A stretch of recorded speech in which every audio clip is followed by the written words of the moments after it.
Bienvenue à tous sur Whole Cake Island. Cette semaine, on a préparé les okonomiyaki de Ukyo dans Ranma 1/2. Dans la VF, elle s'appelle Frédéric, et si vous vous en rappelez, elle tient un resto d'okonomiyaki qui sont des crêpes de rue japonaises salées faites avec du chou.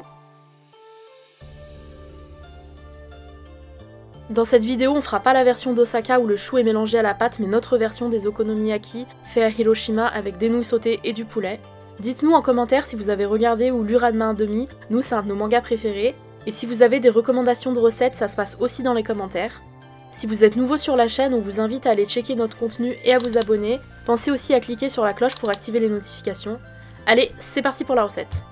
On aura besoin de nouilles instantanées, bonites séchées, un oignon vert, 50 g de farine, 75 ml d'eau, un œuf, du nori en poudre, de la sauce pour okonomiyaki, une demi-cuillère à café de dashi en poudre, 2 tranches de bacon de dinde, une escalope de poulet, 4 feuilles de chou, on n'avait que du chou chinois donc c'est ce qu'on a utilisé mais en vrai ça se fait avec du chou normal, et on aura aussi besoin de mayonnaise.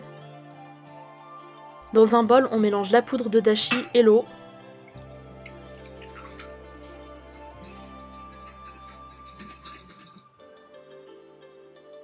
Puis la farine et on mélange avec un fouet jusqu'à ce que tout soit bien dissous. On sale et on poivre le poulet. Grâce à Wikipédia, on peut vous dire que okonomi ça veut dire ce qu'on veut. Donc vous pouvez mettre ce que vous voulez dans vos okonomiyaki. Nous on a décidé de faire une sorte de Hiroshima okonomiyaki avec du poulet. C'est comme ça qu'on les préfère. Et on fait cuire sur feu moyen dans une cuillère à soupe d'huile.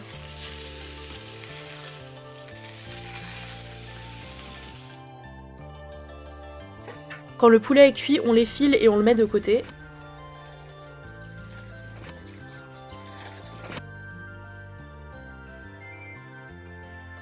Pour un okonomiyaki, on utilisera 4 feuilles de chou, vu que c'était un petit chou chinois, et on coupe finement les feuilles.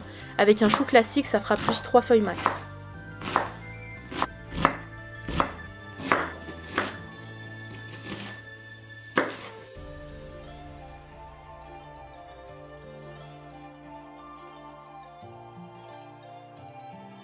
On sale légèrement le chou juste avant la cuisson.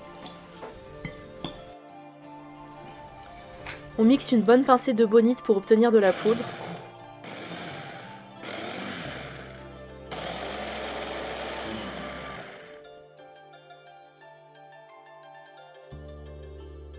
Et juste avant de commencer la cuisson, on fait cuire les nouilles et on les égoutte. Vous pouvez aussi utiliser des yakisoba. On graisse une poêle anti-adhésive ou une plancha et on verse la moitié de la pâte. On forme un grand cercle avec et on verse dessus la poudre de bonite qu'on vient de faire. On ajoute le chou et on pousse un peu la pâte sur le côté. On fait griller le poulet avec une cuillère à soupe de sauce pour okonomiyaki. Si vous n'avez pas la place pour faire 2 cuissons en même temps, utilisez 2 poêles en parallèle.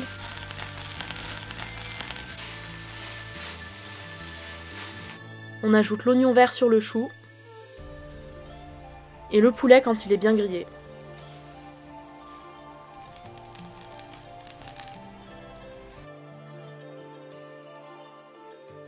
On recouvre avec le bacon de dinde et on verse le reste de pâte par-dessus.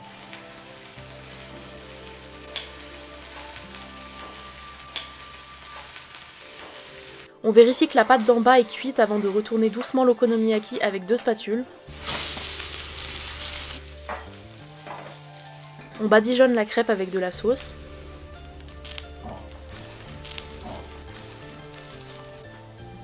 Et sur le côté, on fait revenir les nouilles cuites et égouttées avec une cuillère à café d'huile et de la sauce pour okonomiyaki.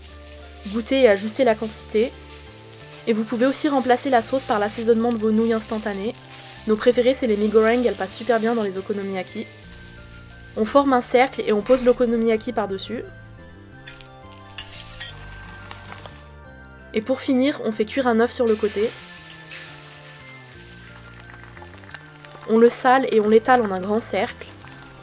Vous pouvez aussi utiliser 2 œufs, on trouve personnellement qu'un œuf c'est pas assez.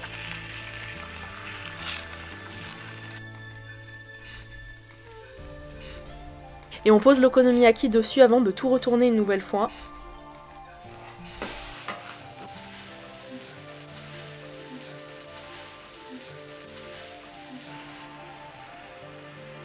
On sauce bien l'œuf. Si vous n'avez pas de sauce pour okonomiyaki, vous pouvez mettre de la sauce barbecue à la place. Et voilà, c'est prêt à être servi, on retire du feu.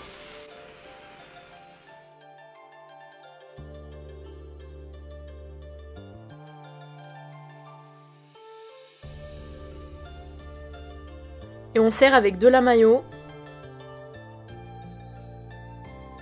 de la onori et de la bonite.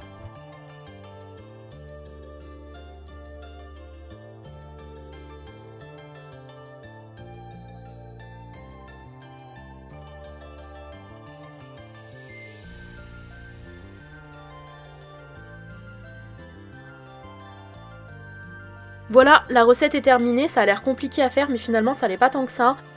Faut juste prendre le coup de main quand on retourne l'okonomiyaki. Si vous refaites la recette, n'oubliez pas de nous taguer sur vos photos. Et si vous avez aimé cette vidéo, mettez-nous un like et abonnez-vous. Et on se dit à bientôt pour une nouvelle recette. Bye!